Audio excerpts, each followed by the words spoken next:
Now, an I-Team special report, you might try to avoid it, but these days violent content finds us. It's in the palm of our hands on Instagram, X, Snapchat, and TikTok. Now we're talking about the graphic videos that include stabbings, even shootings that appear online and often without warning. CBS 12's Lucie Ortiz joining us today to examine the impact these clips are having on viewers and exploring whether or not there are ways to block or even limit the exposure to that content. That's right. And the graphic images, those graphic videos used to be blurred or censored, and we were warned before they played out.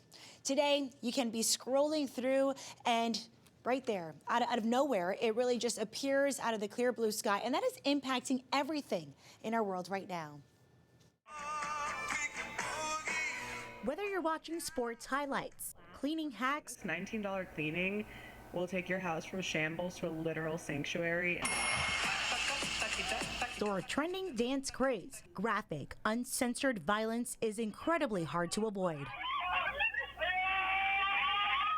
Like the stabbing death on a commuter train in Charlotte, or the aftermath of a political assassination like Charlie Kirk's murder. No warning, no filter. And experts say your brain doesn't just scroll past that. Yeah, you're looking at cute babies and puppies, and then all of a sudden you see an image like this, and it's jarring. Jennifer Tomko is a licensed psychotherapist in Jupiter, specializing in trauma and stress in the digital age. How do you think this type of exposure affects us? We immediately have a physiological response. We release adrenaline, cortisol, and even oxytocin. Our bodies are going immediately into a fight, flight, freeze response. So we have to figure out how to navigate that. We might find ourselves getting more agitated or amplified or anxious, or we might find ourselves coping it by minimizing it.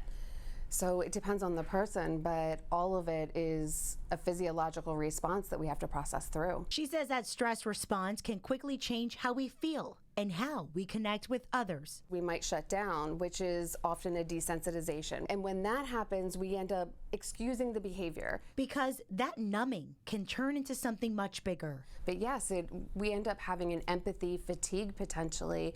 And when that happens, we are less engaged with the community, and we start to pull away. And children, she says, are especially vulnerable. Children don't have the moral barometer quite yet, and so that starts to be part of the structure of how we view violence and how we normalize it. And even if we're not looking for it, social media algorithms may send this kind of content your way. So how is this even legal? Unfortunately, social media sites are generally not held liable for what users post online, even if it is graphic or violent content. That's because of Section 230 of the Communications Decency Act, a federal law. It's very similar for someone that creates, let's say, a baseball bat company.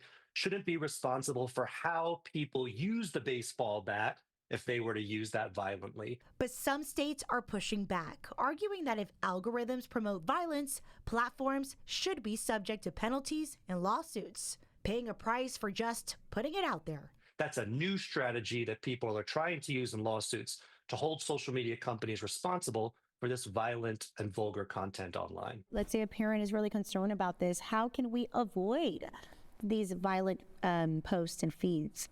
There are an option that's out there. And that option is using the sensitive content feature on different sites.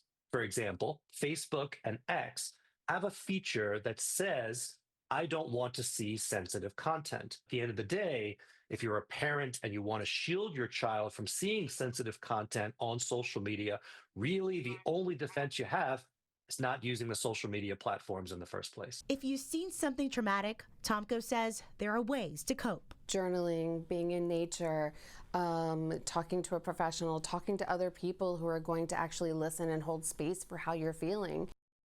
In Florida, as of January 1st this year, a law went into effect. Kids under 14 are not allowed to have social media accounts, and 14 and 15-year-olds must have permission from their parents to create one. But sometimes a video, and a violent one that is, will start a national conversation like the George Floyd case. We want to know how you feel and what you think about all this. Let's all have a conversation. The story is on Facebook right now, and the comments are open. And I'll have some viewer feedback about violent content. That's coming up in the next few days. I'm Lulie Ortiz for CBS 12 News.